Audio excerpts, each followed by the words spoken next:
আমি একটা কথা আপনাদের বলবো, খুব শিগগিরই একটা পদসভা করব কৃষক বন্ধুদের হয়ে। শুনছেন ভাই? খুব শিগগিরই একটা পদসভা করব কৃষক বন্ধুদের হয়ে। যে কোনো জায়গা থেকে আন্দোলন হবে, আন্দোলনটা গিয়ে সাদেরপুর মাঠে গিয়ে থামবে, ওখানে জনসভা হবে।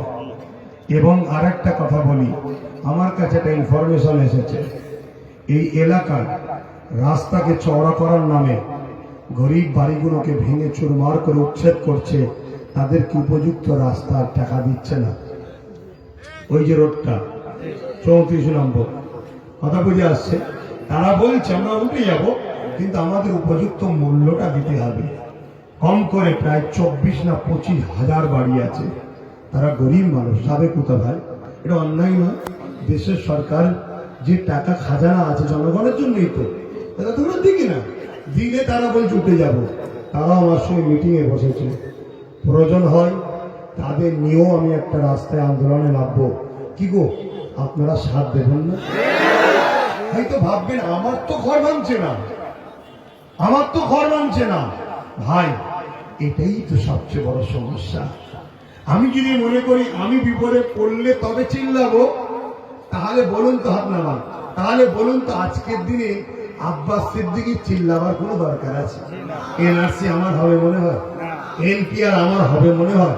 হ্যাঁ, আমাকে তাড়াবে এমন কোন মায়ের এই জমিনে এসেছে পৃথিবীতে? পৃথিবীতে আছে? আরে জমিন তো আমার স্রষ্টা মুস্তফা জানে রহমতের জন্য বানিয়েছে। সেই পরিবারের সন্তানকে জমিন থেকে সরিয়ে দেবে, তাড়িয়ে দেবে, এরকম কি হয়েছে মনে হয়? কথা বুঝছেন না? বলেন না? তাহলে আমার জন্য আমি চিল্লাচ্ছি? আমি তো ভাবতে পারি যে আমার তো সমস্যা নেই, ফালতু আমার চিল্লার লাভ নেই। আচ্ছা, আমি কি মনে হয় এমএলএ হবার জন্য চিল্লাচ্ছি না? আমি থেকে দাঁড়াবো মনে হচ্ছে? আমি চাইছি আমার আল্লাহর সৃষ্টি মুসলিম, দলিত, আদিবাসী, মতুয়া, আমার প্রিয় দেশবাসী, আমার বাংলা ভাষাভাষী মানুষ, 6 কোটি মানুষের এই নার্সিং হলে 6 কোটি মানুষ বিপদে পড়ে যাবে, তাই এদেরকে বাঁচাবার জন্য লড়ছি। কথা বুঝে আসছে? আচ্ছা, আমি একটা কথা জিজ্ঞেস করবো, একদম সত্য কথা বলবেন। এই বাংলাতে বিজেপি ছিল না? কবে এলো ভাই?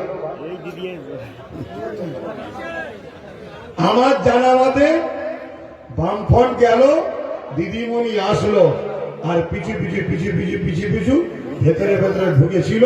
দিদির কারখানাতে আস্তে আস্তে সব বড় হচ্ছিল।